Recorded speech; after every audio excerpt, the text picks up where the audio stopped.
Hello there, and welcome to another episode of Walk Talk. Our fact about the walk for lost loved ones, and the fact is another inspiration. I mentioned a lot of big names that you may have heard of, but someone whose name I do not know what their name is, I know them only as the Dancing Man. He is a big inspiration to me as well. He would just stand on the side of the road and he would point the traffic on by as he danced a little bit. And he just added this little bit of positivity that I appreciated, and I think other people appreciated too. I don't know where you are, but you are an inspiration of Captain Canada. Whoever you are. Well, enough with the intro. Let's get to the squats.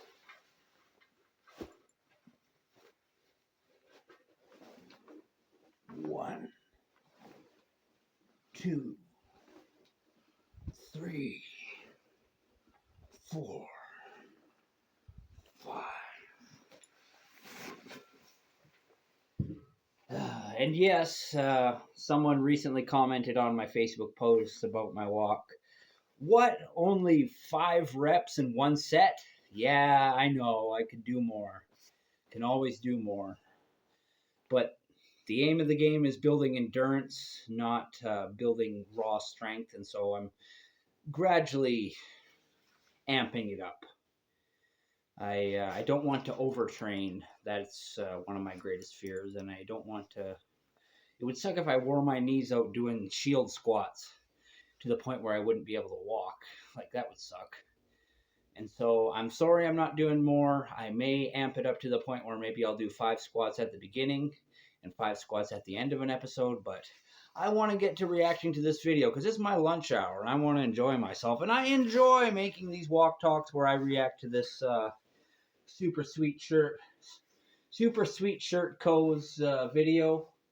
I'm having a lot of fun with this. I know it's taking forever, but I want to take my time chewing on this. And I'm going to. I'm going to continue taking a while to do this. But let's see if we can have a little more video watching and maybe a little less talking on my part. I'll try. No promises. Here we go. Pretty much right where we left off. Or catch up with them. So it was no surprise that in late 2011, the inevitable happened. A so-called superhero in Seattle is under arrest.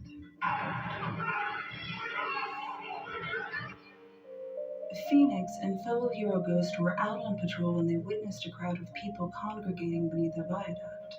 From the distance up the street where the heroes stood, it looked like a street fight. Phoenix ran in, shouting to the group to break it up, instructing Ghost to dial 911 as was their protocol. But rather than thanking Phoenix for his assistance, the group turned on him. Phoenix, unable to verbally control the situation, employed the use of his pepper spray. The police arrived soon.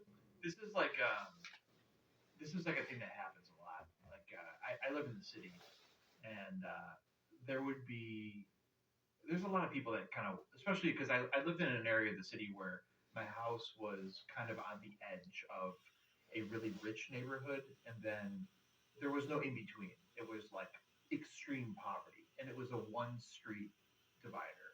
So there was one street dividing people who had a lot of money and people who were from, like, third world country. And I'm not even kidding. We had a very big Haitian, Burmese community, and it was like one street difference.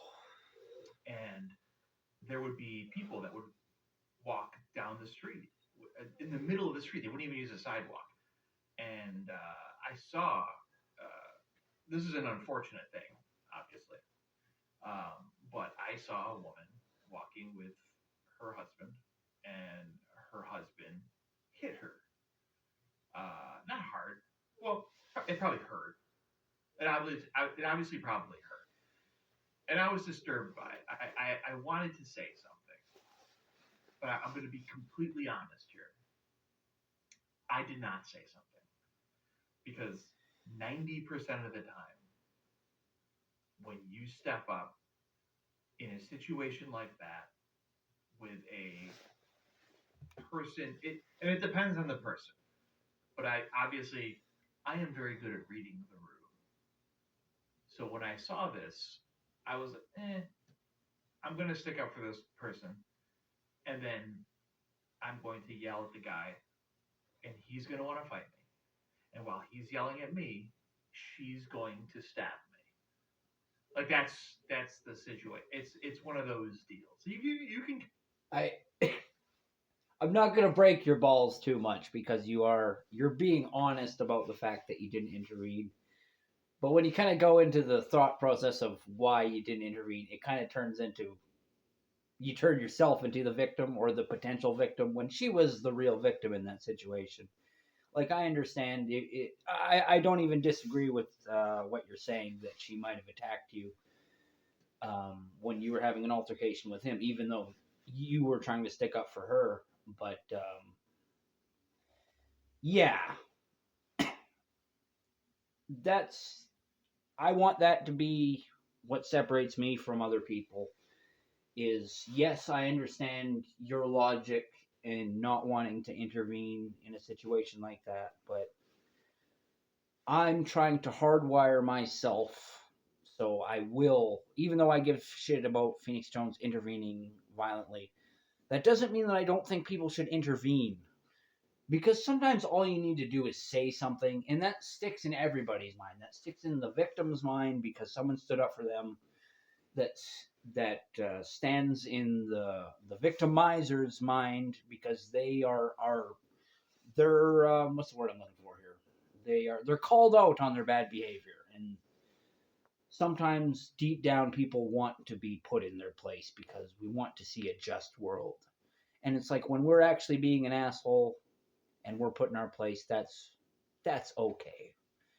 But we're all human beings, and so I understand completely what you're saying about you're worried about becoming the victim in that situation. But I will just say you did turn it into a thing about yourself when somebody else was in need, and that's why a lot of times people won't help somebody because they could potentially become a victim. And so when you try to help someone, you are always taking a risk. And I don't blame anyone for not taking that risk. It would be so easy for me to get on my high horse and say every citizen needs to intervene. It's like no, not everyone needs to do that. People have to worry about their own safety and their own life. But I want to be the guy who intervenes. I didn't save a dog on the highway the other day because I was driving work vehicles from destination, moving new work vehicles. It's a long story. I'm driving a work vehicle, and it was a new vehicle I'd never ridden before, and I didn't know how to turn on the four-way flashers. If I knew how to turn on the four-way flashers, I really hope that I would have intervened, but I also don't know how much trouble I would have got for bringing a dog in this work truck. But I don't want my work to come before what is there present hand, what I can do to help the world, whether it's animals or people. I hope that I can act when the time comes. But you don't have to feel bad for not acting. And I do appreciate your honesty for explaining your thought process. And I won't criticize it. If you were calling yourself a real life superhero, I might say, hey, maybe you should have did this or good that. But you are a dude just being a dude. And that's all right. It's okay. You're cool. I'll shut up now and get watching. Kind of, you can make a judgment call in a situation like that where you can kind of tell if the woman this is a very real opinion. Okay, you can tell if the woman is going to stab you if you stick up for her when her boyfriend hits her. Well, this is a controversial take. It's controversial. I read the room in that particular situation, and I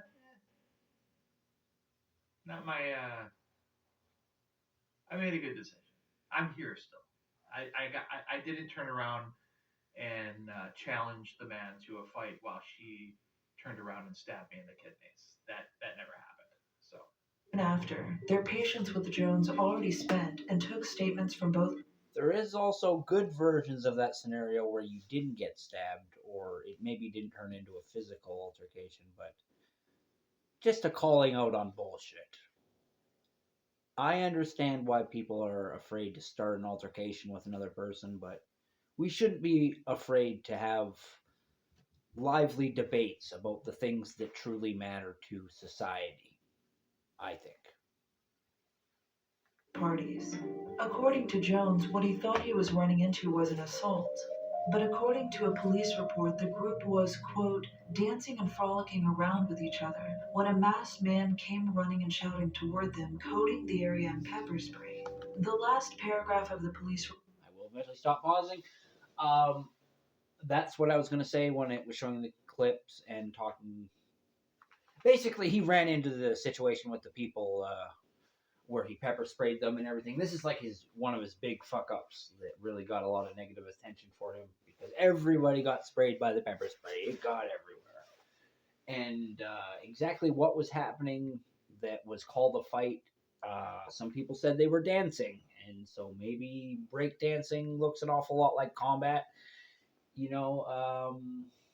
I had heard, I believe Phoenix Jones say that somebody was on the ground. It looked like they were kicking him, and I'm like, if people were dancing and somebody was break dancing in the middle, I feel like that could look like somebody's getting fucked up. I don't know. I'm trying to be on everybody's side here, to be honest. But what I have learned as being a guy with a cape is don't run towards people. Even if you're meaning really well and you just, maybe you're like me on a long journey and you're worried that people think you're dead on the side of the road, and so you just run up a little faster to show, hey, I still have energy. Don't do that. Yeah, no. I am horrifying. Holy shit. I scared the shit out of people, and it's like the idea of Phoenix Jones running at you while you're in the middle of like hanging out with your friends in the basically Batman with a gold V on his chest is coming at you, and it's like, whoa. Like, that's an assault on the senses, and so that's all I will say. And we'll just hurry up because we got about 6 more minutes. Report notes that this was the second complaint of the night regarding Jones, who had pepper sprayed a group of nightclub patrons some hours earlier. Although Jones was gone by the time the officer arrived at the scene, he described the distinct scent of pepper spray lingering in the air. The Seattle Police Department decided to make an example out of Phoenix, and he was arrested for assault.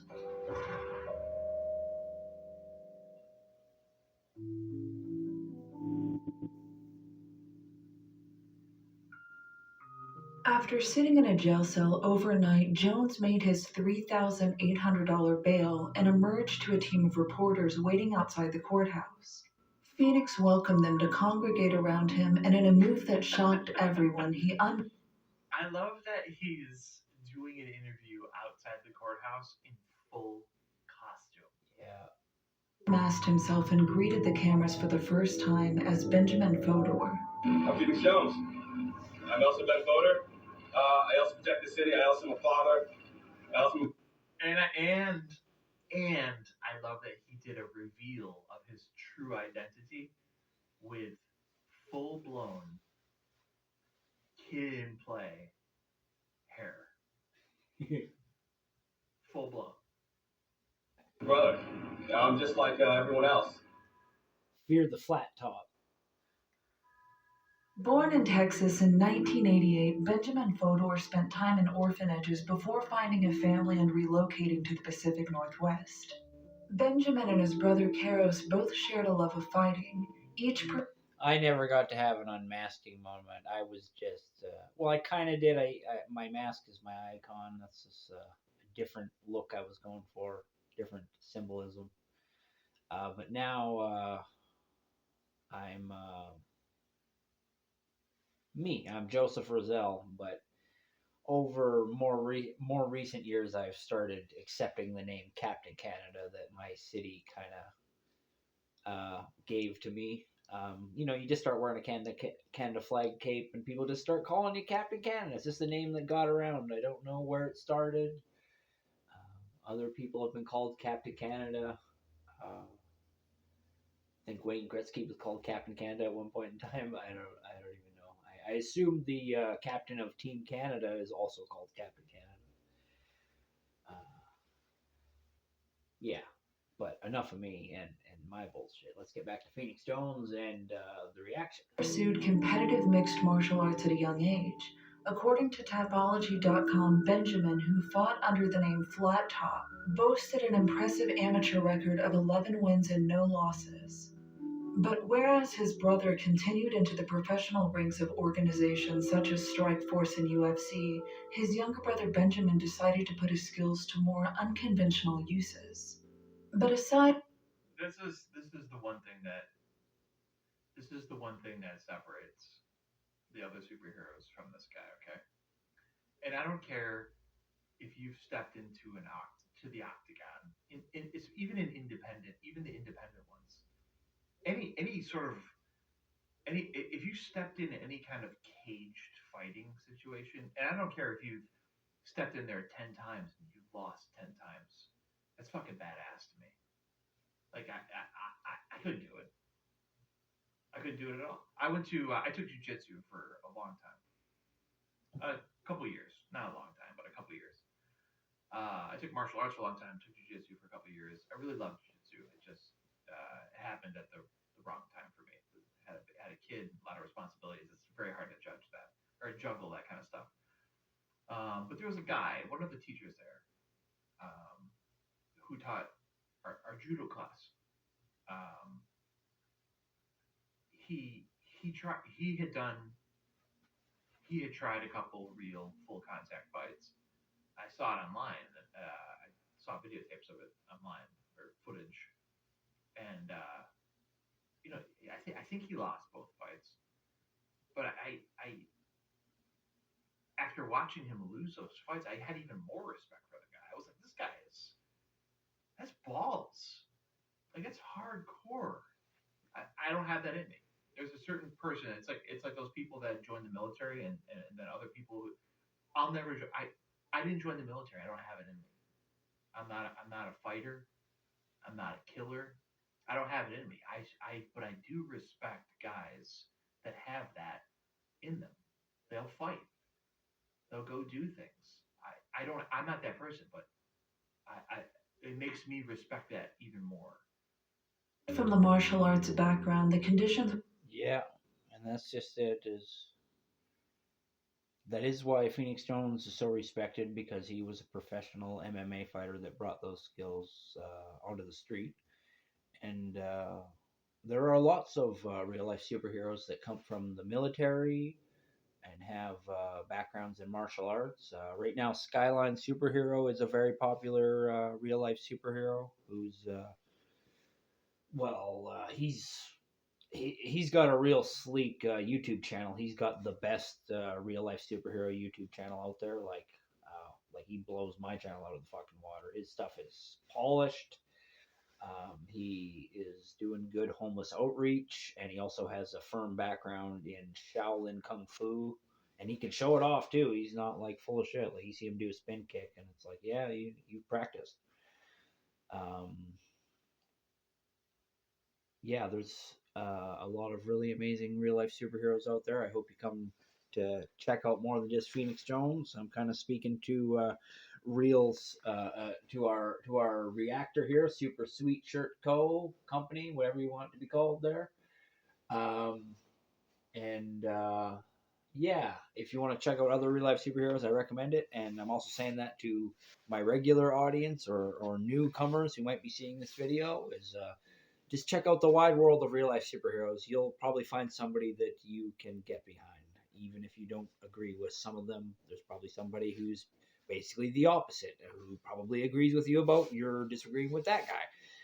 Alrighty, I'm Joseph Arthur Roszell, but you can call me Captain Canada. I want to thank you for watching, as always. I love you, and I want you to know that suicide is never the answer. Peace out for now.